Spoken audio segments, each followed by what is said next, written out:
आज हम लोग केमिस्ट्री में जो फर्स्ट चैप्टर चल रहा था नेचर्स ऑफ मैटर, उसमें पढ़ेंगे पदार्थ की अवस्थाओं में परिवर्तन। ठीक है, तो चैप्टर्स तो वही था, पदार्थ की प्रकृति। पदार्थ की प्रकृति, इसको हम लोग बोले थे nature of matter. Nature of matter, पदार्थ की प्रकृति। इसमें आज जो टॉपिक पढ़ने वाले हैं, पदार्थ की अवस्थाओं में पारस्परिक परिवर्तन या परिवर्तन कह सकते हैं, है ना। लिखिए, टॉपिक इसमें पढ़ने वाले हम लोग पदार्थ की अवस्थाओं में, पदार्थ की अवस्थाओं में पारस्परिक परिवर्तन। पारस्परिक परिवर्तन मतलब हुआ ठोस को द्रव में, द्रव से ठोस, समझ रहे, वही चीज यहां दिया है, पारस्परिक परिवर्तन। Interconvertibility of the state of matter, अवस्थाओं में पारस्परिक, ऐसे लिखा है, हाँ, पारस्परिक परिवर्तन। इंग्लिश में लिख सकते हैं इंटर कन्वर्टेबिलिटी, कन्वर्टिबिलिटी,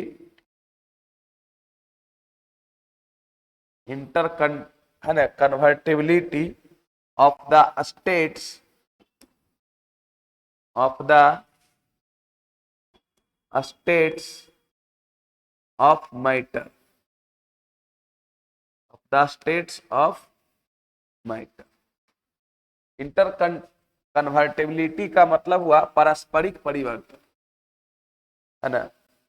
पदार्थ की अवस्थाओं में हम लोग पारस्परिक परिवर्तन देखें। जनरली देखिए, हम लोग अवस्था के आधार पर पदार्थ को कितने भागों में वर्गीकृत किए थे? 5 भागों में। पहला था मेरा ठोस, दूसरा क्या था? द्रव, तीसरा क्या था? गैस, चौथा था प्लाज्मा, और पांचवा था, हाँ, बोस आइंस्टाइन कंडेंसेट। यही पदार्थ की 5 अवस्थाएं थी। क्लियर? लेकिन हम लोग पदार्थ की अवस्थाओं में जो पारस्परिक परिवर्तन देखेंगे वो 3 ही गो के बीच देखेंगे। किसके किसके बीच? ठोस, द्रव और गैस के। समझ ले। तो चलिए मैं एक इसको डायग्राम से समझाने का प्रयास करता हूं, आप लोग भी लिखिएगा। ये ठोस, ठोस कहने का मतलब हो गया सॉलिड। ठोस कहने का मतलब क्या हो गया? सॉलिड। अब देखिए, ये ठोस है। अगर इस ठोस पदार्थ को हम लोग गर्म करेंगे, क्या करेंगे? गर्म करेंगे। इस ठोस पदार्थ को हम लोग क्या करेंगे? गर्म करेंगे। ये गर्म करने पर ये बदल जाएगा किसमें? इस ठोस पदार्थ को अगर हम लोग गर्म करेंगे, ये कन्वर्ट हो जाएगा। किसमें कन्वर्ट हो जाएगा? बोलो। द्रव में। किसमें कन्वर्ट हो जाएगा? द्रव। द्रव कहने का मतलब हो गया लिक्विड। द्रव कहने का मतलब क्या हो गया? लिक्विड। ठीक है। और फिर अगर इसको हम लोग गर्म करेंगे, इसको अगर हम लोग पुनः हम लोग गर्म करेंगे, ये गर्म करने पर, गर्म करने पर तो ये कन्वर्ट हो जाएगा किसमें? गैस में। किसमें बाबू? गैस में, है ना। या वाष्प कह सकते, गैस या वाष्प एक ही होंगे। पुनः, है ना, अगर हम इसको ठंडा करेंगे, पुनः इसको हम लोग क्या करेंगे? ठंडा करने पर, गैस को ठंडा करने पर ये किस में आएगा? द्रव में। और द्रव को अगर फिर ठंडा करेंगे, ये क्या करने पर? ठंडा करने पर ये किस में परिवर्तित होगा? ठोस में। अब मैं एक चैन आपको दिखाता हूं। जैसे ठोस पदार्थ को गर्म करने पर द्रव में परिवर्तित होने की प्रक्रिया को हम लोग, है ना, द्रवण या गलन कहते हैं। इसको हम लोग क्या? ठोस पदार्थ को गर्म करने पर द्रव में परिवर्तित होने की प्रक्रिया को क्या कहते हैं? है ना, द्रवण, मतलब पिघलना कहेंगे या गलन कहेंगे। इसको क्या कहेंगे? द्रवण या गलन। इंग्लिश में क्या बोलेंगे? मेल्टिंग। Melting, clear. फिर द्रव पदार्थ को गर्म करने पर गैस में बदलने की प्रक्रिया क्या कहलाएगा? वाष्पन। क्या कहलाएगा? वाष्पन। वाष्पन कह सकते हैं, इवापोरेशन। इवापोरेशन, ठीक है। और पुनः हम लोग को गैस को ठंडा करने पर द्रव में बदलने की प्रक्रिया क्या कहलाएगी? मालूम? संघनन। क्या कहलाएगी? संघनन, कंडेंसेशन। कंडेंसेशन, संघनन। और फिर है ना, द्रव को ठंडा करने पर ठोस में बदलने की प्रक्रिया क्या कहलाएगी? हिमीकरण। हिमीकरण कहिए, या इसी को हम लोग ठेठ भाषा में कहेंगे जमना, फ्रीज होना, फ्रीजिंग, हिमीकरण, ठीक है। कुछ ठोस पदार्थ ऐसे भी हैं जिनको गर्म करने पर बिना द्रव रूप बदले सीधे गैस में परिवर्तित हो जाता है, और पुनः उस गैस को ठंडा करने पर सीधे किस में? ठोस में। उस प्रक्रिया को हम लोग क्या बोलते हैं? सब्लिमेशन। मतलब बीच का स्टेप जिसमें क्या हो जाए? गायब हो जाए। जिसमें बीच का स्टेप क्या हो जाए? गायब। इसको हम लोग क्या कहेंगे? थोड़ा सा और नीचे फिगर बनता तो ठीक है। इसको हम लोग कहेंगे ऊर्ध्वपातन। क्या कहेंगे? ऊर्ध्वपातन। ऊर्ध्वपातन, या इंग्लिश में कहेंगे सब्लिमेशन। सब्लिमेशन, ऊर्ध्वपातन। आप लोग बढ़िया से लिखिए, सब्लिमेशन। और पुनः हम लोग है ना, पुनः हम लोग किसको? गैस को ठंडा करने पर किस में बदल जाता है? ठोस में। तो इसको आप रिवर्स सब्लिमेशन कह सकते हैं या डिपोजिशन कह सकते हैं। इसका और दूसरा नाम या ऊर्ध्वपातन ही पूरा कहलाता है, रिवर्स सब्लिमेशन। सब्लिमेशन या डिपोजिशन, दोनों बात एक ही हुआ। डिपोजिशन मतलब पुनः अपनी अवस्था में ये चला है। तो एक बार इस डायग्राम को थोड़ा सा आप अच्छे से लिखिए।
रिवर्स सब्लिमेशन कहिए या डिपोजिशन कहिए, दोनों बात एक ही है। तो एक डायग्राम से मैं इसको समझाने का प्रयास किया हूं।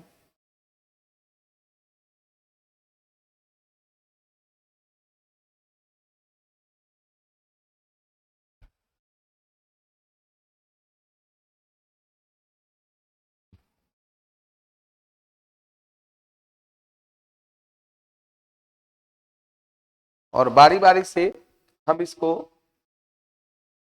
समझाएंगे एक एक बातों। टॉपिक आज का यही है, पदार्थ के अवस्थाओं में पारस्परिक परिवर्तन। पारस्परिक परिवर्तन मतलब आपस में परिवर्तन। जैसे कोई भी ठोस पदार्थ को हम लोग गर्म करते हैं, वो किसमें कन्वर्ट होता है? द्रव में, लिक्विड में। लिक्विड को गर्म करेंगे तो किसमें? गैस में। गैस को ठंडा करेंगे फिर द्रव में। द्रव को ठंडा करेंगे ठोस में।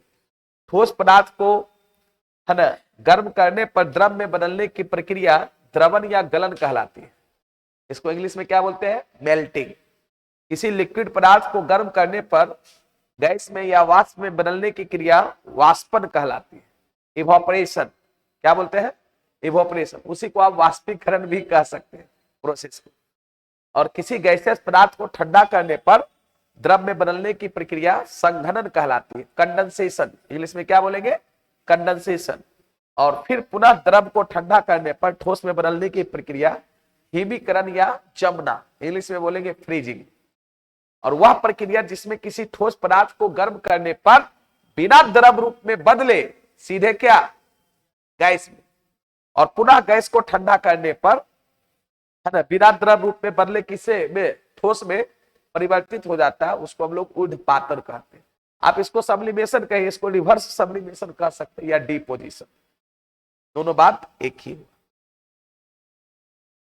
तो सभी लोग फिगर बना लिए? अगर फिगर बना लिए तो हम बारी बारी से एक एक चीजों को हम डिस्क्रिप्शन करेंगे, क्लियर? लेकिन मेन डिस्क्रिप्शन यही है।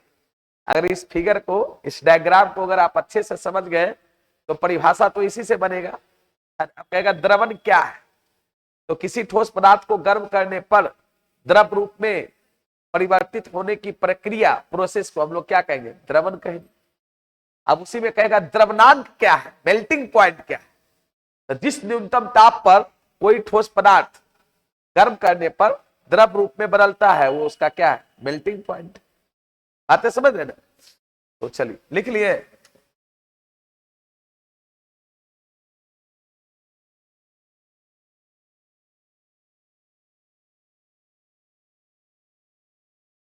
बढ़े आगे। देख रहा है, बिना बीच का स्टेप किए हुए इसको हम लोग क्या बोले, सब्लिमेशन, ऊर्ध्वपातन। और ये हो गया रिवर्स सब्लिमेशन। अब देखिए, सबसे पहले मैं आपको यहां पर द्रवण या गलन के बारे में लिखाता हूं। द्रवण या गलन, इंग्लिश में इसको क्या बोलते हैं, मेल्टिंग।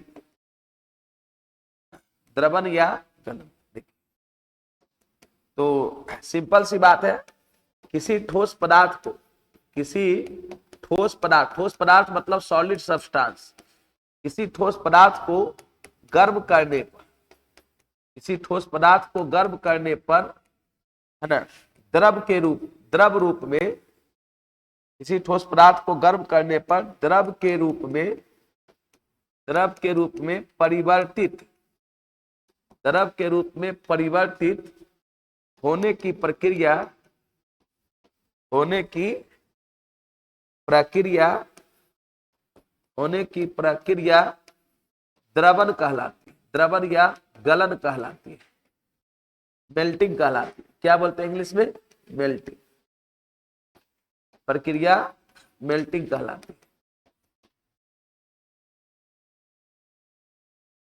है। किसी भी ठोस पदार्थ को गर्म करने पर द्रव के रूप में, है ना, परिवर्तित होने की प्रक्रिया या बदलने की प्रक्रिया क्या कहलाती है ना, द्रवण या गलन, मेल्टिंग। अब इसी में कोई कहेगा द्रवनांग, क्या कहेगा, द्रवनांग, है ना, या इसी को कहेगा क्या, गलनांग। द्रवनांग कहेगा या गलनांग, दोनों ना चलता है, उसके लिए कोई दिक्कत नहीं है। टवर्गी ना भी कहीं कहीं देता है, ऐसे सिंपल भी नाम देता है, कोई दिक्कत नहीं है ना।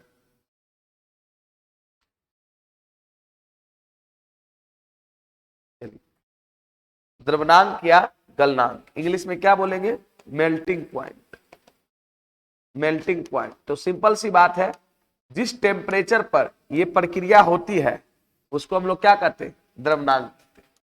मतलब सिंपल सी बात हम लोग कह सकते हैं,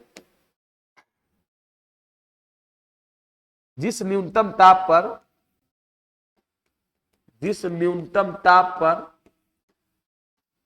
जिस न्यूनतम ताप पर, जिस न्यूनतम ताप पर किसी ठोस पदार्थ को, किसी ठोस पदार्थ को गर्म करने पर, ऐसे लिखिए, जिस न्यूनतम ताप पर कोई ठोस पदार्थ द्रव के रूप में, जिस न्यूनतम ताप पर कोई ठोस पदार्थ कोई ठोस पदार्थ द्रव के रूप में परिवर्तित होने लगता है, द्रव के रूप में परिवर्तित होने लगता है, उसे उस ठोस पदार्थ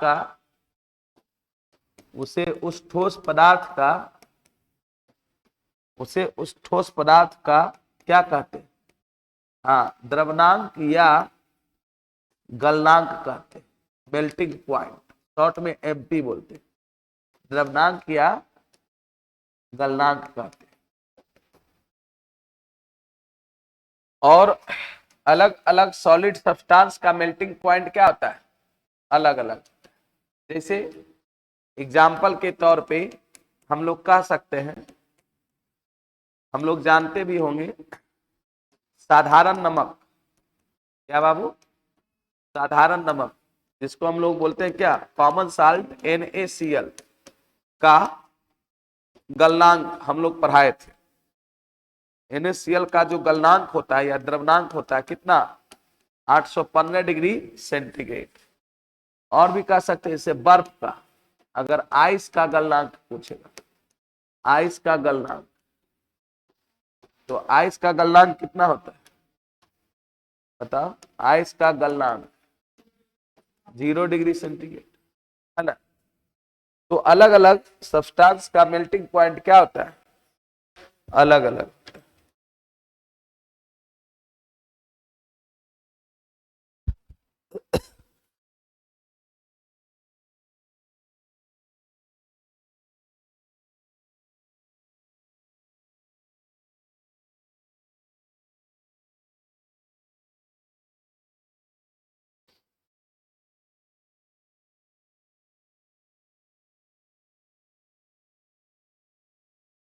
चलिए,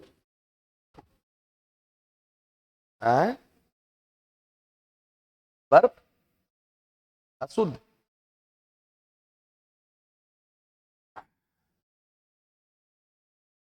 अच्छा बर्फ का सूत्र पूछ रही है, आइस का H2O ही होगा, वो वाटर का ही है, वो सॉलिड फॉर्म है ना? तो फिर बहुत अच्छी लगा क्या पूछ रही है। चलिए, तो द्रवनांक समझ गए। अगला देखिए, वाष्पन किसको कहते हैं? क्या बाबू? वाष्पन, और अच्छा चीज है इवोपरेशन। इवोपरेशन मतलब वाष्पन। तो वाष्पन किसको कहते हैं? इवोपरेशन क्या है? तो सिंपल सी बात, हम लोग तो पढ़े कि किसी द्रव को गर्म करने पर गैस में परिवर्तित होने की क्रिया वाष्पन, लेकिन नहीं, किसी द्रव को कमरे के ताप पर या उसके क्वथनांक से कम ताप पर धीरे धीरे वाष्प बनकर वायुमंडल में जाने की प्रक्रिया क्या कहती है? वाष्पन कहलाती है। जैसे आप लोगों को अभी वाष्पन और क्वथन में अंतर नहीं पता कि इवोपरेशन और बॉइलिंग में क्या अंतर है, दोनों में बहुत अंतर है। मैं आपसे अगर मैं पूछूं कि जल का वाष्पीकरण कितने डिग्री सेंटीग्रेड पर होता है, तो आप लोग सभी जवाब देंगे 100 डिग्री सेंटीग्रेड पर। ये गलत बोल रहे हैं आप, ठीक है? ये क्या बोल रहे हैं? क्या वाटर का वेपोराइजेशन 100 डिग्री सेंटीग्रेड पर होता है? अगर 100 डिग्री सेंटीग्रेड पर होता है तो मैं आप ही से एक सवाल पूछता हूं, क्या एटमॉस्फेयर का टेम्परेचर कभी 100 डिग्री सेंटीग्रेड होता है? गर्मी में खूब टेम्परेचर कितना जाता है? 44-45 डिग्री सेंटीग्रेड। उतने ही में तो बहुत गर्मी लगता है। तो गर्मी के दिनों में नदी, तालाब, झरने ये सब सूख जाता है। सूखना मतलब उसका वाष्पीकरण हुआ तभी तो सूखा है। आप गीले कपड़े को, है ना, धूप में या बाहर डालते वो सूख जाता है, उससे जल वाष्पित हो जाता है। क्या एटमॉस्फेयर का टेम्परेचर कभी 100 डिग्री सेंटीग्रेड होता है? तब तो 100 डिग्री सेंटीग्रेड नहीं होता, तो वाष्पन की क्रिया नहीं होनी चाहिए। देखिए, जल का वाष्पीकरण 100 डिग्री सेंटीग्रेड पे नहीं होता है, जल का क्वथनांक 100 डिग्री सेंटीग्रेड है। अब सवाल है कि वाष्पन और क्वथन में आप लोग अंतर ही नहीं समझ रहे कि इवापोरेशन और बॉइलिंग दोनों में क्या डिफरेंसेस। तो इसका डिफिनेशन कहता है कि किसी भी द्रव को लिक्विड को कमरे के ताप पर, रूम टेम्परेचर पर या उसके क्वथनांक से कम ताप पर धीरे धीरे वाष्प बनकर वायुमंडल में जाने की प्रक्रिया क्या कहलाती है? वाष्पन कहलाती है। क्या कहलाती है? वाष्प। आप कहिएगा सर क्वथन किसको कहें? एक चीज और समझिए, वाष्पन की जो क्रिया होती है द्रव के अपर सरफेस से होती है। अपर सरफेस मतलब ऊपरी सतह से, जबकि क्वथन की जो क्रिया होती है द्रव के संपूर्ण सतह से होती है। अब इसके लिए मैं एक प्रैक्टिकली बात करता हूं। आप किसी बर्तन में पानी को लेकर गैस पे चढ़ा दीजिए, ठीक है? क्या होता है इमेजिन कीजिए, जैसे जैसे पानी गर्म होती है धीरे धीरे वाष्प बनने लगता है। पानी बनता है ना? अरे बनता है या नहीं बनता? एक समय ऐसा आता है जब वो पानी खौलने लगता है, दैट इज बॉयल हो जाता है। खौलने का मतलब क्या है? जब वाष्पन की क्रिया द्रव के संपूर्ण सतह से होने लगती है। संपूर्ण सतह मतलब निचली सतह से। निचली सतह से वाष्पन की क्रिया होती है, तभी तो बुलबुला छूटता है। आप देखते हैं पानी जब खौलता है एकदम पहले शुरू में धीमे धीमे वाष्प निकला, जैसे ही 100 डिग्री सेंटीग्रेड से कम तक में वैसे ही वाष्प निकलते जाएगा। जैसे 100 डिग्री सेंटीग्रेड पे पहुंचेगा कि वो खौलना चालू हो जाएगा, मतलब उसके निचली सतह से भी वाष्पन की क्रियाएं होने लगेगी, और उसी को हम लोग कहते हैं क्वथन। तो बाबू वाष्पन और क्वथन दोनों में क्या है? अंतर, डिफरेंसेस। वाष्पन की क्रिया किसी भी द्रव के अपर सरफेस से होती है, जबकि क्वथन की क्रिया किसी भी द्रव के संपूर्ण सतह से होती है। तो अंतर है। चलिए अब इसको कुछ प्रभावित करने वाले कारक है, उसकी भी हम लोग चर्चा करेंगे। पहले लिखिए वाष्पन किसको कहते हैं। कहता है क्या? किसी भी द्रव को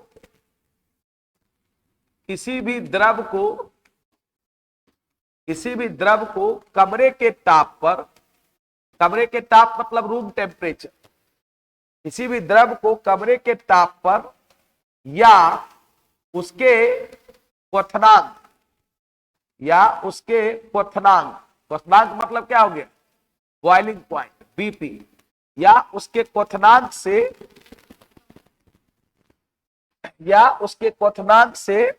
कम ताप पर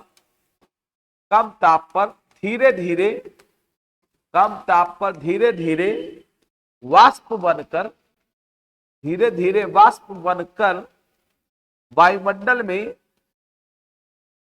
वाष्प बनकर वायुमंडल में, वायुमंडल में जाने की प्रक्रिया,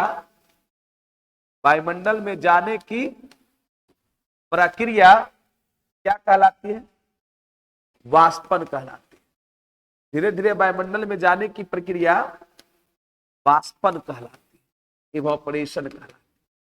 किसी भी द्रव को कमरे के ताप पर मतलब एट द रूम टेम्परेचर या उसके क्वथनांक बॉइलिंग पॉइंट से कम ताप पर धीरे धीरे वाष्प बनकर वायुमंडल में जाने की प्रक्रिया क्या कहलाती है? वाष्प। अब देखिए वाष्पन को प्रभावित करने वाले कारक, तो बहुत सारे कारक है, फैक्टर है जो वाष्पन को प्रभावित करता है। कौन कौन कारक है? तो पहला होता है द्रवों की प्रकृति, दूसरा होता है द्रवों का ताप, तीसरा होता है वायु का वेग, है ना, चौथा होता है ह्यूमिडिटी, आर्द्रता, है ना, और एक द्रवों का पृष्ठीय क्षेत्रफल। तो लिखिए, यहां पर लिखिएगा वाष्पन को प्रभावित करने वाले कारक, फैक्टर। यहां पर लिखिएगा वाष्पन को प्रभावित करने वाले, इफेक्ट डालने वाले, वाष्पन को प्रभावित करने वाले कारक। कारक मतलब फैक्टर। तो हम लोग यहां पर लिखेंगे कि वाष्पन को प्रभावित करने वाले निम्नलिखित कारक, वाष्पन को प्रभावित करने वाले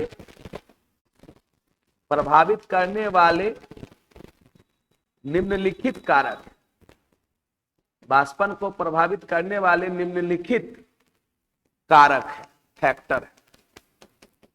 वाष्पन को प्रभावित करने वाले निम्नलिखित कारक। सबसे पहला कारक जो है द्रवों की प्रकृति। द्रवों की प्रकृति मतलब नेचर ऑफ लिक्विड।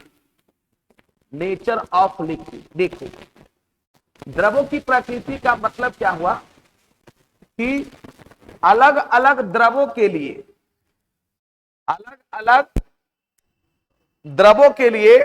है ना, वाष्पन का क्रिया या रेट ऑफ इवोपरेशन अलग अलग होता है। जैसे मैं कहता हूं, सुनो थोड़ा सा, समझते जाओ, लिखते जाओ, लिखना ही सब कुछ नहीं है। हम कहते हैं एक बोतल आप पानी रख दो, ठीक है, और एक बोतल पेट्रोल रख दो, सेम रूम टेम्परेचर पर, सेम कंडीशन पर। देखेगा कि पेट्रोल पहले वाष्पित हो गया और पानी क्या लेट से हुआ। तो क्या सभी द्रवों का वाष्पन की क्रियाएं सेम होगी? वो उसकी नेचर पे निर्भर करेगी कि कैसा लिक्विड है। इसमें बोला गया कि जिस द्रव का क्वथनांक, बॉइलिंग पॉइंट जितना कम होगा, उसका रेट ऑफ इवोपरेशन मतलब वाष्पन की दर उतना क्या होगा, ज्यादा। पेट्रोल का क्वथनांक कम होता है। इथर का क्वथनांक आपको कितना पढ़ा है? 34 डिग्री सेंटीग्रेड लिखा थे ना। इथर का बॉइलिंग पॉइंट कितना? 34 डिग्री सेंटीग्रेड। पानी का कितना? 100 डिग्री सेंटीग्रेड। तो पानी की अपेक्षा इथर का वाष्पन क्या होगा? तेजी से होगा। तो द्रव की प्रकृति यही कर रहा है। पहला आप लिख सकते द्रवों की प्रकृति में, नेचर ऑफ लिक्विड में, कि जिस द्रव का, या ऐसे करके लिख सकते वाष्पन की क्रिया द्रवों की प्रकृति पर भी निर्भर करती है, अर्थात जिस द्रव का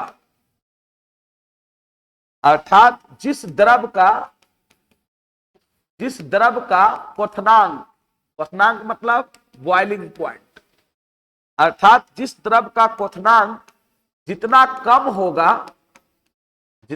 कम होगा, जिस द्रव का क्वथनांक जितना कम होगा, उसका वाष्पन या उसका वाष्पन की क्रिया होगा, उसके वाष्पन की क्रिया है ना, होगा, उसके वाष्पन की क्रिया उतना अधिक तेजी से होगी। उतना क्या होगी? अधिक तेजी से। तो पहला कारक क्या हो गया? द्रवों की प्रकृति, नेचर ऑफ लिक्विड। जैसे एग्जाम्पल के तौर पे हम लोग कह सकते हैं, एग्जाम्पल के तौर पे, कि इथर का क्वथनांक बॉइलिंग पॉइंट कितना होता है? हाँ, इथर का क्वथनांक 34 डिग्री सेंटीग्रेड होता है, जबकि है ना पानी का क्वथनांक बॉइलिंग पॉइंट, पानी का क्वथनांक कितना होता है? 100 डिग्री सेंटीग्रेड होता है। अतः पानी की अपेक्षा, किसकी अपेक्षा? पानी की अपेक्षा इथर का वाष्पन, पानी की अपेक्षा किसका? इथर का वाष्पन, इवोपरेशन अधिक तेजी से होगा। वाष्पन क्या होगा? अधिक तेजी से होगा। कॉन्सेप्ट क्लियर हुआ? पहला वाष्पन को प्रभावित करने वाले कारक कौन है? द्रवों की प्रकृति, द्रवों की प्रकृति, nature of liquid. Nature of liquid कहने का मतलब जिस द्रव का बॉइलिंग पॉइंट जितना कम होगा उसका रेट ऑफ इवोपरेशन उतना ज्यादा। और ऐसा प्रैक्टिकली हम लोग देखते भी हैं। ठीक है, ईथर तुम लोग नहीं देखा होगा, पेट्रोल तो देखा होगा है? पेट्रोल पानी ले लो, पेट्रोल उड़ जाएगा, पानी बच जाएगा, होगा ना भाई? एक ही मतलब टेम्परेचर है, सब एक ही प्रेशर है, समान ताप और दाब दोनों को रखो और देखेगा पेट्रोल जल्दी वाष्पित हो जाएगा, पानी देर से हो। अब पानी और दूध रख दो, हो सकता है पानी जल्दी वाष्पित हो जाएगा, दूध लेट से होगा। तो सबका इवोपरेशन रेट क्या होगा? अलग अलग है। वो लिक्विड के नेचर पर निर्भर करेगा। तो पहला समझ गए।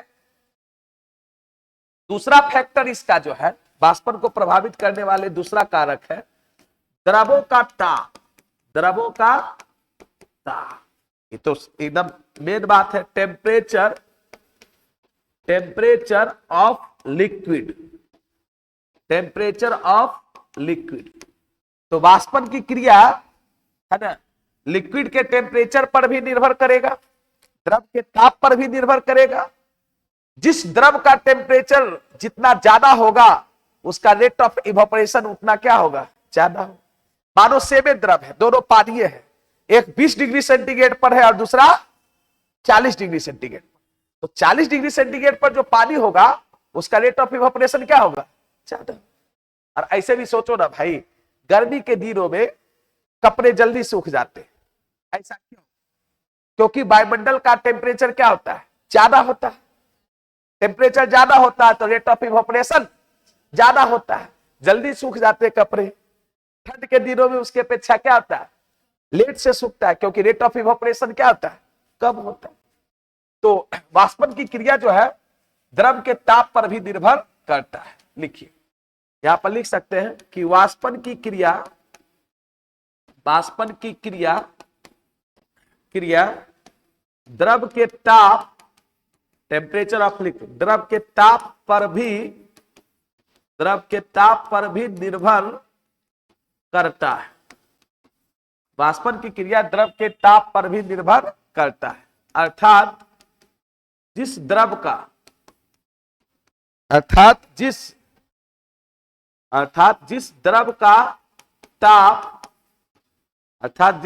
ताप जितना अधिक होगा, जिस द्रव का ताप जितना अधिक होगा उसका है ना, उसका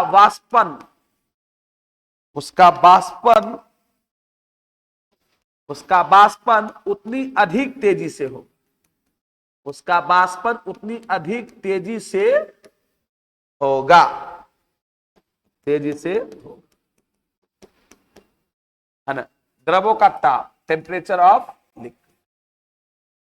अब इसमें एग्जाम्पल अगर कोई कहेगा कि सर इसका एग्जाम्पल दीजिए, इसमें भी देखिए वही लिखा है कि उच्च ताप पर, इसका कारण क्या होता है कि उच्च ताप पर द्रवों के कणों का औसत वेग क्या होता है? बढ़ जाता है। द्रव की सतह वाले कणों का द्रव से निकल जाना क्या होता है? आसान होता है। एग्जाम्पल दे सकते हैं कि मान लिया जाए एक ही प्रकार के द्रव, एक 20 डिग्री सेंटीग्रेड पर है, दूसरा 40 डिग्री सेंटीग्रेड पर है। तो जिस द्रव का है, जो द्रव 40 डिग्री सेंटीग्रेड पर है उसका रेट ऑफ इवोपरेशन क्या होगा? ज्यादा। तो सिंपल सी बात।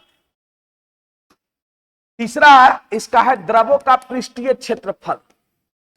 द्रवों का पृष्ठीय क्षेत्रफल, द्रवों का पृष्ठीय क्षेत्रफल, इसको हम लोग बोलते हैं सरफेस एरिया। क्या बोलते हैं? सरफेस एरिया ऑफ क्या? लिक्विड। द्रवों का पृष्ठीय क्षेत्रफल, सरफेस एरिया ऑफ लिक्विड, द्रवों का पृष्ठीय क्षेत्रफल। देखिए द्रवों का पृष्ठीय क्षेत्रफल क्या है, समझिए। सरफेस एरिया ऑफ लिक्विड हम लोग क्या है, कहता है क्या? वाष्पन की क्रिया जो है द्रव के पृष्ठीय क्षेत्रफल पर भी निर्भर करता है। जिस द्रव का पृष्ठीय क्षेत्रफल सरफेस एरिया जितना ज्यादा होगा उसका रेट ऑफ इवोपरेशन उतना क्या होगा, ज्यादा। मैं एग्जांपल के लिए मैं आपको समझाता हूं। आप 1 लीटर बिस्लरी पानी लीजिए बोतल में, ठीक है, और उसी पानी को एक ट्रे में ले लीजिए, 1 ही लीटर, सेम सेम क्वांटिटी का, टेम्परेचर भी सेम है, सब कुछ कंडीशन क्या है, सेम है। देखिएगा ट्रे वाला पानी जल्दी सूख जाता है, अब बोतल वाला पानी लेट से। ऐसा क्यों? क्योंकि ट्रे में जो है द्रव क्या हुआ है, फैला हुआ है, तो उसका सरफेस एरिया क्या हुआ, ज्यादा हुआ। जितना ज्यादा सरफेस एरिया में वो फैला हुआ है, रेट ऑफ इवेपोरेशन उतना क्या हो रहा है, उसका ज्यादा हुआ। अरे सिंपल सी बात, कहीं पानी गिर जाता है क्या करता है, फैला दो, या छोड़िए, उतना ही छोड़िए। आप धूप में कपड़ा को सुखाने जाते हैं तो क्या करते हैं, कपड़ा को फैलाते हैं, वाई? अगर वो सरफेस एरिया पे नहीं डिपेंड करता, ले जाकर एक जगह रख देते। आपको समझिए, सब चीज समझने की जरूरत है। तो वाष्पन की क्रिया द्रवों के पृष्ठीय क्षेत्रफल पर भी निर्भर है। जिस लिक्विड का सरफेस एरिया जितना ज्यादा होगा उसमें रेट ऑफ इवेपोरेशन उतनी क्या होगी, ज्यादा। लिखिएगा, वाष्पन की क्रिया, वाष्पन की क्रिया, वाष्पन की क्रिया द्रवों के पृष्ठीय क्षेत्रफल, वाष्पन की क्रिया द्रवों के पृष्ठीय क्षेत्रफल, द्रवों के पृष्ठीय क्षेत्रफल पर भी निर्भर करती है, निर्भर करती है। वाष्पन अर्थात, इसका कहने का तात्पर्य, अर्थात जिस द्रव का, अर्थात जिस द्रव का पृष्ठीय क्षेत्रफल, जिस द्रव का पृष्ठीय क्षेत्रफल जितना अधिक होगा, जितना अधिक होगा उसका वाष्पन, उसका वाष्पन उतनी अधिक तेजी से हो, उतनी क्या होगी, अधिक तेजी से हो, तेजी से होगी, ठीक है। चौथा एक और इसका फैक्टर है, वो है वायु का वेग, है ना। चौथा और क्या फैक्टर इसका है बाबू, वायु का वेग, मतलब वेलोसिटी ऑफ एयर या speed of air, velocity of क्या, एयर। तो वाष्पन की क्रिया वायु के वेलोसिटी पर भी निर्भर करता है, वेग पर भी निर्भर करता है। अब सिंपल सी बात समझिए, ऐसा क्यों? क्योंकि एयर में द्रव के कणों को, वायु में द्रव के कणों को अपने साथ फ्लो करने की प्रवृत्ति होती है। जैसे सोचिए, मान लिया कभी कभी आप देखते होंगे कि धूप नहीं भी रहा, लेकिन अगर हवा तेज है तो कपड़े जल्दी सूख जाते हैं, या रूम में धूप तो नहीं आता है, पंखा चला देते हैं सर्दियों के दिन में, कपड़ा सूख जाता है। तो ये वायु के वेग पर भी निर्भर करता है, क्योंकि एयर में, है ना, लिक्विड के कणों को अपने साथ फ्लो करने की क्या होती है, प्रवृत्ति होती है, टेंडेंसी। एयर में इतना पावर है कि लिक्विड के कणों को अपने साथ फ्लो कर देगा, समझ गए? तो इस पर भी निर्भर करता है। लिख सकते हैं, वाष्पन की क्रिया, वाष्पन की क्रिया, क्रिया वायु के वेग, वायु के वेग, वेलोसिटी ऑफ एयर, वायु के वेग पर भी निर्भर करता है, निर्भर करता है। जिस स्थान पे, यहां पर भी कह सकते, जिस स्थान पे, जिस प्लेस पर, जिस स्थान पर वायु का वेग, वायु का वेग जितना अधिक होगा, जितना अधिक होगा, जितना अधिक होगा, है ना, उस स्थान पर, उस स्थान पर वाष्पन की क्रिया उतनी अधिक तेजी से होगी। वाष्पन की क्रिया क्या होगी, उतनी अधिक तेजी से, उतनी अधिक तेजी से होगी। और एक फैक्टर और है, आर्द्रता, ह्यूमिडिटी। अब देखिए आर्द्रता क्या है, 5 गो फैक्टर है वाष्पन को प्रभावित करने वाले, कितने कारक है, 5 गो। एक और है आपको आर्द्रता, ह्यूमिडिटी, ह्यूमिडिटी, ह्यूमिडिटी मतलब क्या हो गया? आर्द्रता, है ना। अब ह्यूमिडिटी किसको कहते हैं मालूम है? वायुमंडल में उपस्थित जलवाष्प की मात्रा को हम लोग क्या करते हैं? आर्द्रता कहते हैं। पढ़े होंगे आप। आर्द्रता किसको कहते हैं? वायुमंडल में उपस्थित जलवाष्प की मात्रा को आर्द्रता कहते हैं, है ना। तो आर्द्र वायु की अपेक्षा शुष्क वायु में वाष्पन की क्रिया अधिक तेजी से होगी। आर्द्र वायु मतलब सुनिए, जैसे बरसात के दिनों में वायुमंडल में क्या रहता है? ह्यूमिडिटी ज्यादा रहता है। ह्यूमिडिटी समझते ना, जलवाष्प, नमी वो भी कह सकते हैं, ज्यादा होता है, जिसके कारण क्या होता है? वाष्पन की क्रिया कम होती है। लेकिन ये शुष्क वायु गर्मी के दिनों में, गर्मी के दिनों में ह्यूमिडिटी रहता है नहीं के बराबर। एकदम प्योर गर्मी, अगर बैसाख वाला गर्मी एकदम रहेगा तो उसमें वायुमंडल में कुछ भी ह्यूमिडिटी नहीं रहता, उसी में लू मारता है ना। तो उसमें क्या होता है? वाष्पन की क्रिया क्या होता है? तेजी से होता है। तो ये आर्द्रता पर भी निर्भर करता है। एक पॉइंट अगला ये भी है, यहां पर लिख सकते हैं वाष्पन की क्रिया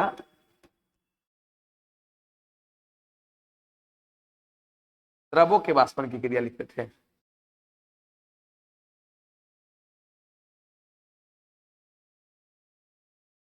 क्या लिखते हैं? अच्छा, वाष्पन की क्रिया, चलिए वही लिखते हैं। लिखिए यहां पर वाष्पन की क्रिया, वाष्पन की क्रिया आर्द्रता पर भी, ऐसे लिखे, वायुमंडल में उपस्थित, वायुमंडल में उपस्थित, वायुमंडल में उपस्थित जलवाष्प की मात्रा, वाष्पन की क्रिया वायुमंडल में उपस्थित जलवाष्प की मात्रा, जिसको हम लोग क्या कहते हैं?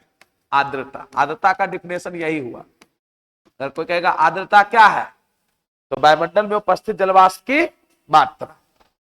वाष्पन की क्रिया वायुमंडल में उपस्थित जलवाष्प की मात्रा मतलब आर्द्रता पर निर्भर करती है, आर्द्रता पर निर्भर करती है, डिपेंड करती है, निर्भर करती है, करती है। अर्थात आर्द्र वायु की अपेक्षा, आर्द्र वायु और शुष्क वायु, आर्द्र वायु की अपेक्षा, आर्द्र वायु की अपेक्षा शुष्क, शुष्क मतलब होता है सूखा, शुष्क वायु में, आर्द्र वायु की अपेक्षा शुष्क वायु में वाष्पन की क्रिया, वाष्पन की क्रिया अधिक तेजी से होती है, अधिक तेजी से होती है।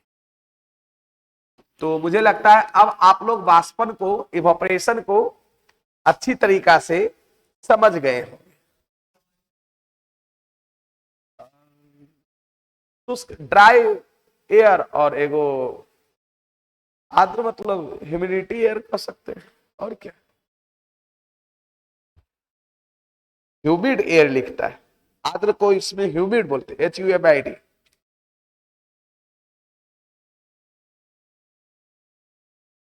चलिए हो गया। अब देखिए क्वथन किसको कहते हैं, बॉइलिंग क्या है और बॉइलिंग पॉइंट। ड्राई एयर और ह्यूमिड एयर, अरे आर्द्र ह्यूमिडिटी वही हुआ आर्द्रता। तो आप लोग सीख लिए वाष्पन किसको कहते हैं? किसी भी द्रव को कमरे के ताप पर या, है ना, उसके क्वथनांक से, बॉइलिंग पॉइंट से कम ताप पर धीरे धीरे वाष्प बनकर वायुमंडल में जाने की प्रक्रिया वाष्पन कहलाती है। क्या कहलाती है? वाष्पन, इवापोरेशन। वाष्पन को प्रभावित करने वाले कितने कारक है? 5 कारक। पहला द्रवों की प्रकृति, दूसरा द्रवों का ताप, तीसरा द्रवों का पृष्ठीय क्षेत्रफल, चौथा वायु का वेग, और पांचवा आर्द्रता, ह्यूमिडिटी। चलिए अब थोड़ा सा हम लोग क्वथन के बारे में पढ़ेंगे, उसके बाद आपको पता चल जाएगा कि वाष्पन और क्वथन में क्या अंतर है। ये लिखिए क्वथन, क्वथन को इंग्लिश में क्या कहते हैं? बॉइलिंग, बॉइलिंग लिखिए, बॉइलिंग। क्वथन को इंग्लिश में क्या कहते हैं? बॉइलिंग। BOILLING मतलब छूटी है, बॉइलिंग, ठीक है ना, क्वथन। तो देखिए क्वथन किसको कहते हैं? तो किसी भी द्रव के संपूर्ण सतह से, है ना, वह प्रक्रिया जिसमें किसी भी द्रव के संपूर्ण सतह से वाष्पन की क्रिया होने लगती है, तो वो क्या कहलाती है? क्वथन कहलाती है। क्या कहलाती है? क्वथन। तो मतलब हम लोग लिख सकते हैं, यहां लिखा है। अच्छा, एक चीज और भी आगे चल के हम पढ़ेंगे कि दाब बढ़ाने पर क्या होता है, ये सब हम लोग लिखेंगे। तो सिंपल सी बात हम लोग कह देते हैं कि वह प्रक्रिया जिसमें किसी द्रव के संपूर्ण सतह से वाष्पन की क्रिया होने लगती है, सिर्फ ऊपरी सतह से नहीं, संपूर्ण सतह से, है ना, वो क्या कहलाती है? क्वथन कहलाती है। लिखिए, वह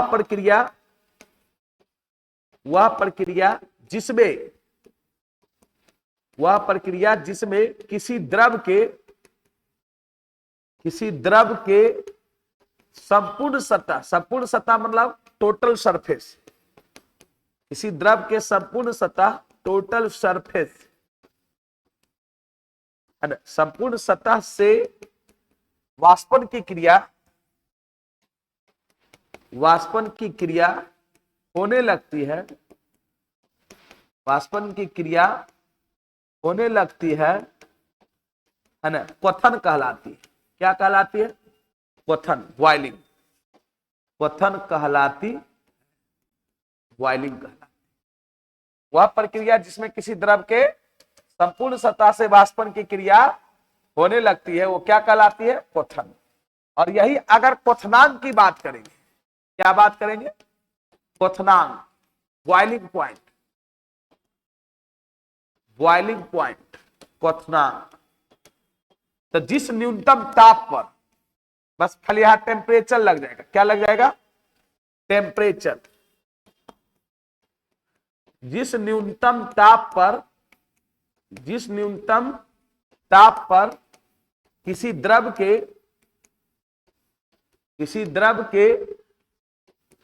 संपूर्ण सतह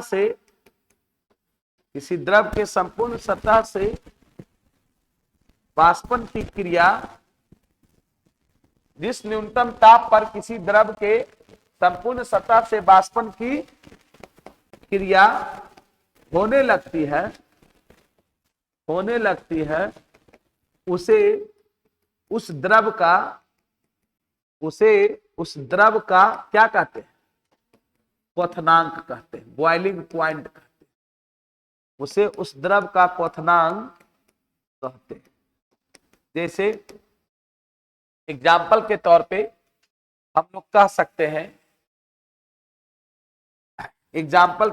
हम लोग कह सकते हैं, क्या कह सकते हैं बताओ? पानी का क्वथनांक, बॉइलिंग पॉइंट कितना होता है?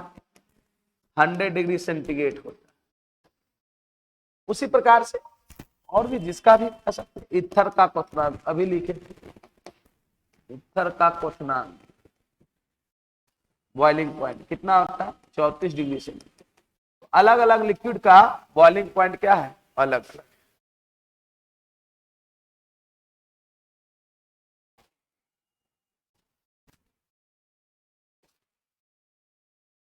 अब देखिए, नोट करके एक दो पॉइंट लिखिए, या ऐसे लिख सकते हैं, वाष्पन और क्वथन में अंतर। एक तरह से वाष्पन और क्वथन में अंतर नोट, या ऐसे लिख दे क्या? वाष्पन क्वथन में अंतर करके, वो भी ठीक रहेगा, आपको ज्यादा अच्छा रहेगा, ताकि आपको पता चलेगा कि वाष्पन और क्वथन में क्या अंतर है। वाष्पन मतलब इवोपरेशन, वाष्पन और क्वथन में अंतर। क्वथन मतलब बॉइलिंग, वाष्पन और क्वथन में अंतर। Difference between evaporation and boiling. वाष्पन और क्वथन में अंतर।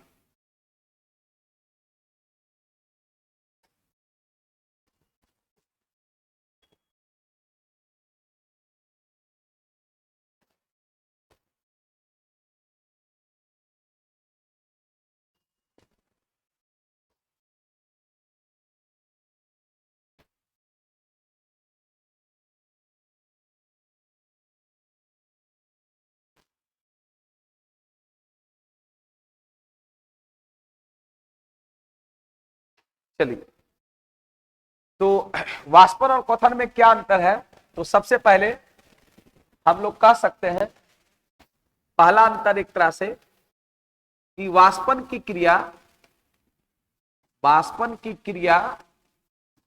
क्रिया किसी भी द्रव के वाष्पन की क्रिया किसी भी द्रव के ऊपरी सतह से होती है। ऊपरी सतह मतलब अपर सरफेस, अपर सरफेस। वाष्पन की क्रिया किसी भी द्रव के ऊपरी सतह से होती है। जबकि क्वथन की क्रिया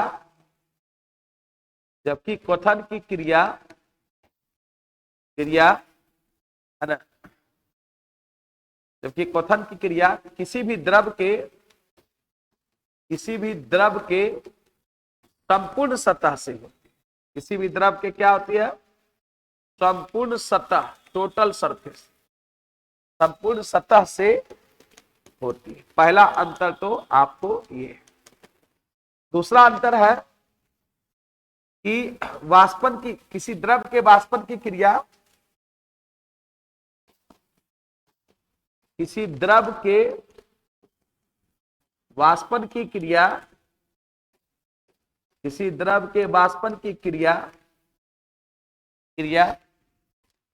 किसी भी ताप पर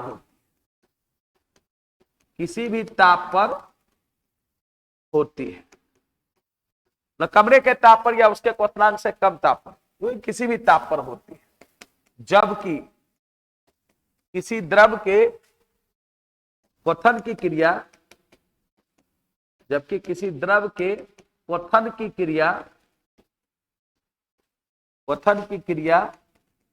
एक निश्चित ताप पर होती है। जबकि किसी द्रव के क्वथन की क्रिया एक निश्चित ताप पर होती है, जिसे उस द्रव का क्या कहते हैं? क्वथनांक कहते हैं। जिसे उस द्रव का क्वथनांक कहते हैं। ये मेनली वाष्पन और क्वथन में अंतर है।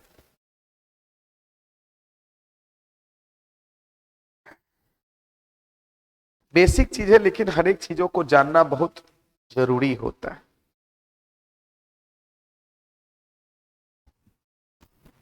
चलिए, तो हम लोग थोड़ा सा इवेपोरेशन को ज्यादा ही पढ़ लिए है ना।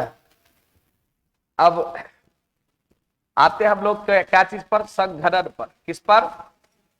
कंडेंसेशन, संघनन। जिसको बोलते हैं कंडेंसेशन।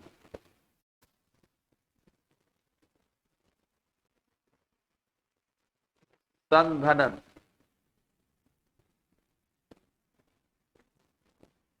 कंडेंसेशन लिखा था, CON।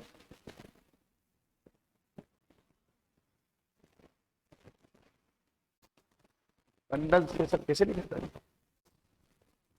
CONDATION। कंडेंसेशन लिखा। अभी लिखे थे CONDENSATION, है ना।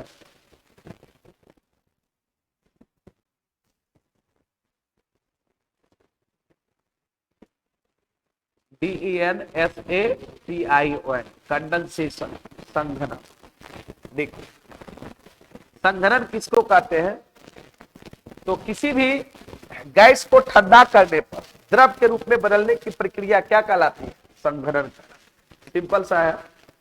किसी भी गैस को ठंडा करने पर, कोल्ड करने पर, ठंडा करने पर द्रव के रूप में, द्रव के रूप में बदलने की प्रक्रिया, द्रव के रूप में बदलने की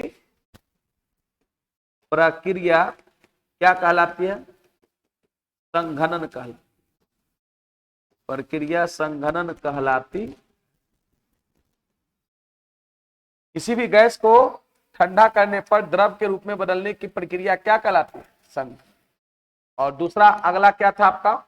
हिमीकरण या फ्रीजिंग, जमना, हिमीकरण या इसी को हम लोग जमना बोले थे, फ्रीजिंग।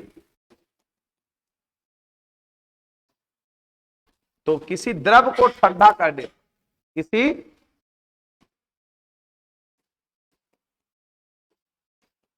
किसी द्रव को ठंडा करने पर, किसी द्रव को ठंडा करने पर, है ना, ठोस के रूप में, किसी द्रव को ठंडा करने पर ठोस के रूप में, ठोस के रूप में परिवर्तित होने की प्रक्रिया, परिवर्तित होने की प्रक्रिया, होने की प्रक्रिया क्या कहलाती? हिमीकरण कहलाती। प्रक्रिया हिमीकरण या इसी को हम लोग कह सकते हैं जमना, फ्रीज होना कहलाती। इसी में हो जाता हिमांक, जिसको इंग्लिश में क्या बोलते हैं? Freezing point. एक टॉपिक और आपका इसी में क्या जाता है? हिमांक, फ्रीजिंग पॉइंट, फ्रीजिंग पॉइंट, हिमांक। तो हिमांक किसको कहते हैं? तो जिस ताप पर, जिस ताप पर, टेम्परेचर पर, जिस टेम्परेचर, जिस ताप पर कोई द्रव पदार्थ, जिस ताप पर कोई द्रव पदार्थ ठोस के रूप में, ठोस के रूप में परिवर्तित होने लगता है, ठोस के रूप में परिवर्तित होने लगता है, उसे क्या कहते हैं? उसे उस द्रव का, उसे उस द्रव पदार्थ का हिमांक का क्या कहते हैं? हिमांक, फ्रीजिंग पॉइंट, फ्रीजिंग पॉइंट, हिमांक। अच्छा ये बताओ, जल कितना डिग्री सेंटीग्रेड पर जमने लगता है? 0 पर? नहीं, जल का हिमांक कितना है? हाँ, जल मतलब H2O का हिमांक 0 डिग्री सेंटीग्रेड, हिमांक 0 डिग्री सेंटीग्रेड।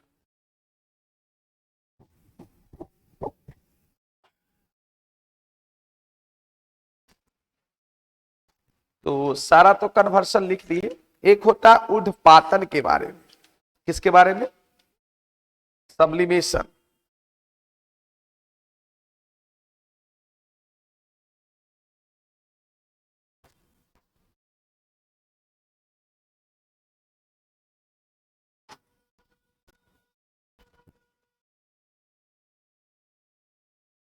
छोटी छोटी जानकारी है, मेन केमिस्ट्री तो आपको एटॉमिक स्ट्रक्चर से चालू होगा। कहां से?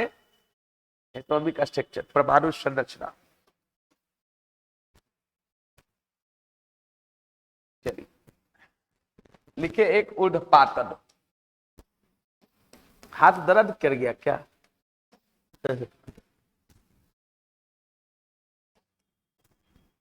Sublimation, sublimation, sublimation, ऊर्ध्वपातन।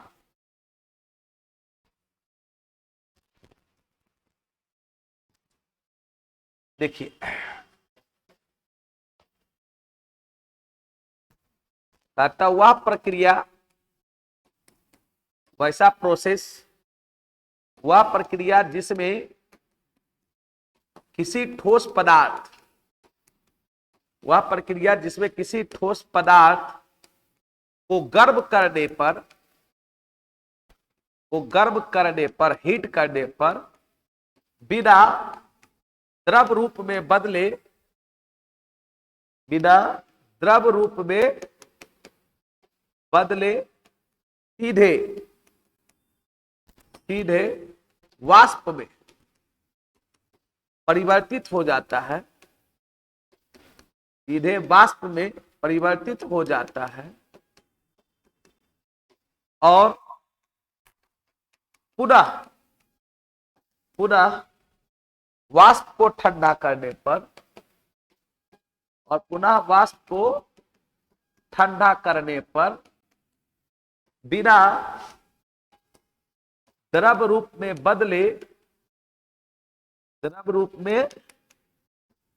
बदले, सीधे ठोस में, सीधे किसमें, ठोस में परिवर्तित हो जाता है, मतलब बीच का स्टेप छोड़ देता है, परिवर्तित हो जाता है, क्या कहलाता है, ऊर्ध्वपातन कहलाता है, सब्लिमेशन कहलाता है, सब्लिमेशन, ऊर्ध्वपातन सब्लिमेशन कहलाता है। पैराग्राफ चेंज करके, तथा इस प्रक्रिया में भाग लेने वाले पदार्थ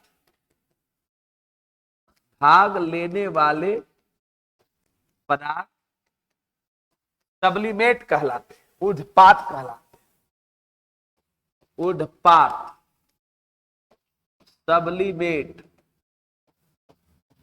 तथा इस प्रक्रिया में भाग लेने वाले पदार्थ ऊर्ध्वपात कहलाते, सब्लिमेट कहलाते। जैसे कौन कौन सब्लिमेट के अंतर्गत आता है, कभी कभी पूछता है कि इनमें से किसमें ऊर्ध्वपातन की प्रक्रिया होती है, तो देखो एग्जाम्पल में कपूर हो गया, iodine, ammonium chloride, ammonium chloride जिसको हम लोग नौसादर भी बोलते हैं, इसी का दूसरा नाम क्या है, व्यापारिक नाम नौसादर। अमोनियम क्लोराइड हो गया नौसादर, आयोडीन, कपूर है ना, नेफ्थलीन अधप्पा होगा ना, नेफ्थलीन है ना, शुष्क बर्फ किसको कहते हैं, शुष्क बर्फ किसको कहते हैं, ठोस CO2 को, ये भूल गया ये, ETC है ना। ऊर्ध्वपात क्या है, ऊर्ध्वपात है मतलब सब्लिमेट, ये सब है ना ऊर्ध्वपात है, ये सब ऊर्ध्वपातन की प्रक्रिया में भाग लेता है। मतलब ये सब पदार्थ को गर्म करोगे ना तो बिना द्रव रूप में बदले सीधे वाष्प, जैसे कपूर को छोड़ दो, डब्बा में उसको नहीं रखो, कपूर जो हम लोग जलाते हैं, देखा ना सब लोग, तो डब्बा में अगर नहीं रखिए तो गर्मी के दिनों में धीरे धीरे वो वाष्पित हो जाएगा और पता चलेगा, लगेगा अलग कि चूहा लेके भाग गया है, वो धीरे वाष्पित हो जाता है, द्रव में भी नहीं बदलेगा, सीधे किसमें, वाष्प। तो ये सब कभी कभी पूछता है कि इनमें से कौन सा पदार्थ ऊर्ध्वपात है, सब्लिमेट है, या इनमें से कौन सा पदार्थ में ऊर्ध्वपातन की प्रक्रिया होती है, तो कौन पदार्थ भाई, अमोनियम क्लोराइड नौसादर जिसको NH4Cl कहते हैं, आयोडीन, कपूर, नेफ्थलीन, शुष्क बर्फ, याद रखें शुष्क बर्फ ठोस CO2 को शुष्क बर्फ का। तो पदार्थ की अवस्थाओं में पूरा परिवर्तन मैंने आपको बता दिया, ठीक है। थोड़ा सा दो चीज और पढ़ाएंगे, कॉपी तो बंद कैसे काहे कर ली, इसको लगा खत्म। थोड़ा सा देखो, एक चीज बता देते हैं, बेसिक चूंकि चल रही है इसीलिए क्या हुआ, नीचे करें न लिखा, जा लो और नीचे। अब देखो, तुम लोग नाम ऐसा सुना होगा, हमारे प्रकृति में दो प्रकार के परिवर्तन होते हैं।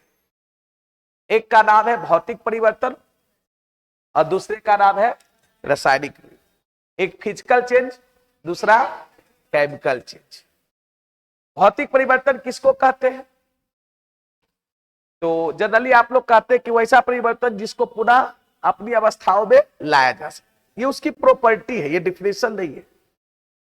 वैसा परिवर्तन जिसमें पदार्थ के रंग, रूप, आकार, आकृति में थोड़ा अस्थायी परिवर्तन जरूर होता है, लेकिन उसके मूल संघटक मतलब मेन कंपोजिशन और द्रव्यमान में कोई चेंजिंग नहीं होता है, वो भौतिक परिवर्तन।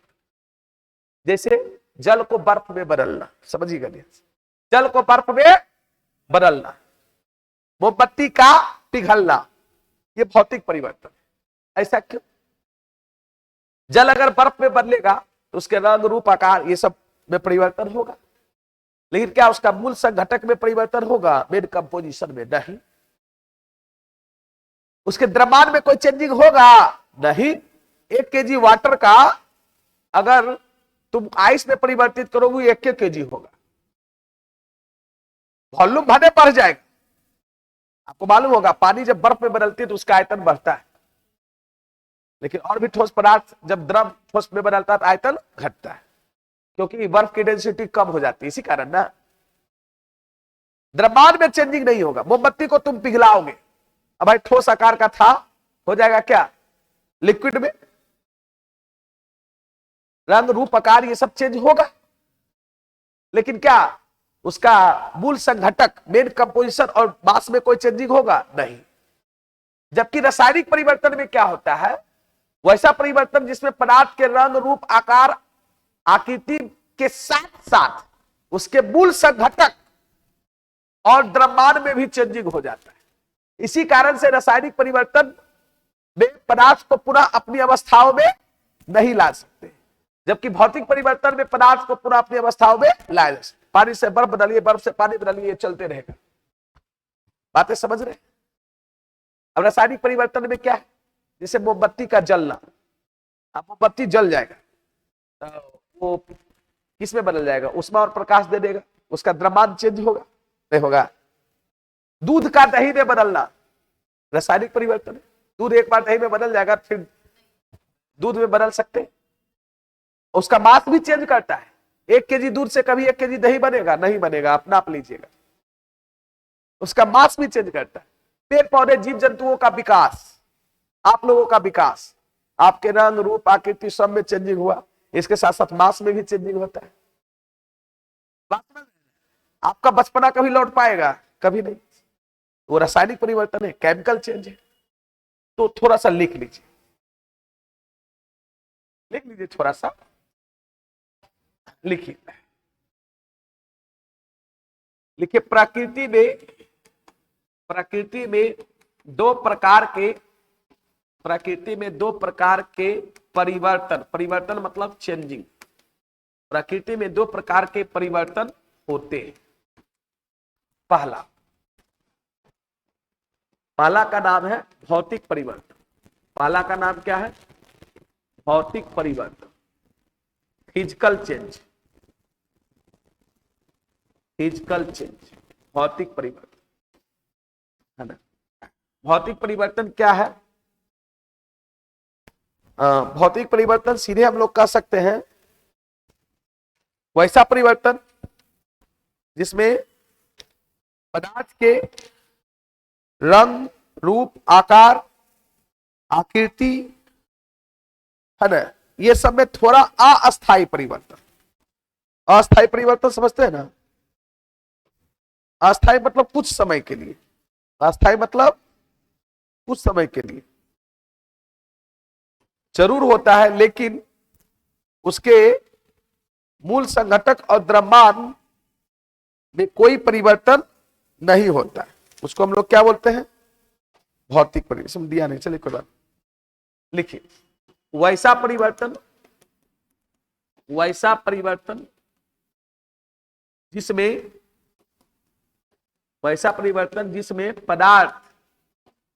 जिसमें पदार्थ के रंग, रूप, आकार, आकृति में थोड़ा अस्थाई परिवर्तन, अनस्टेबल कह सकते हैं, अस्थाई परिवर्तन जरूर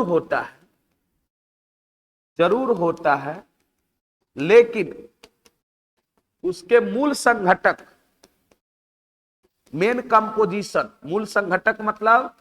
कंपोजिशन जिसके मिलने से वो बना है, लेकिन उसके मूल संघटक एवं द्रव्यमान में कोई परिवर्तन नहीं होता है, क्या कहलाता है? भौतिक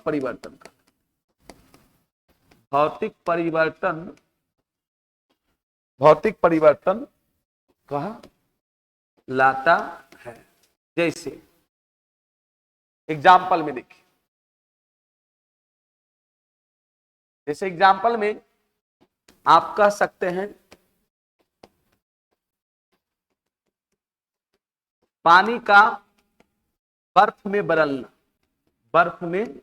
बदलना, ये भौतिक परिवर्तन है। कॉमा, मोमबत्ती समझता है ना, मोमबत्ती का पिघलना, नोट जलना, क्या बाबू? पिघलना। इलेक्ट्रिक बल्ब, विद्युत बल्ब का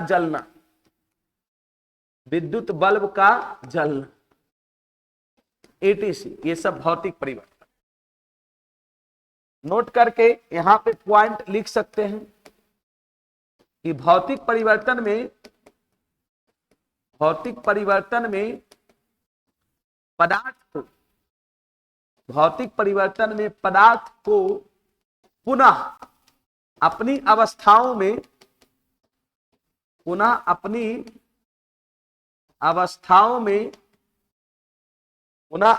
अवस्थाओं में लाया जा सकता है।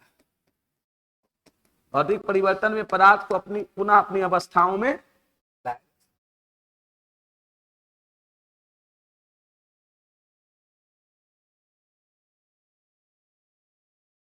हो गया, हाथ दर्द कर रहा है। हाँ, ऐसे काम से लिख लिया क्या तुम लोग स्टूडेंट, हमको यही नहीं समझ में आता। और दूसरा होता है रासायनिक परिवर्तन। दूसरा क्या आता है? रासायनिक परिवर्तन, केमिकल चेंज। 1.5 घंटा में सबको हाथ पैर दर्द कर, 2 घंटा पढ़ाएंगे तब क्या होगा? मेन आदत है कम पढ़ने का, मास्टर पढ़ाता है कम आजकल, है ना जी। वो दे देगा पीडीएफ, एगो नाम हो गया पीडीएफ, बस दे दिया पीडीएफ, वो मोबाइले में रह जाता है। अगर कॉपियों में विद्यार्थी नहीं लिखता है, क्योंकि विद्यार्थी आजकल मेहनत इतना करना कहाँ चाहता है, वो एकदम रेडीमेड हो गया है। हम लोग कुछ बच्चा ऑनलाइन वाला कहता, सर पीडीएफ मिलेगा ना, पीडीएफ नोट्स का पीडीएफ, कल ये पूरा पढ़ा देंगे सिलेबस, पीडीएफ हम नहीं देते। वैसा परिवर्तन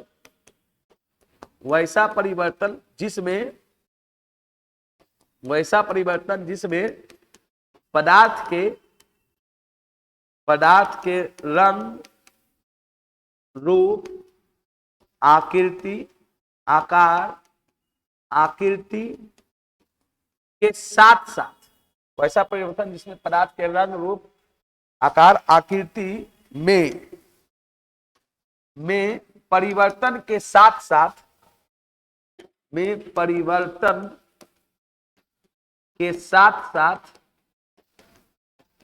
साथ उसके मूल संघटक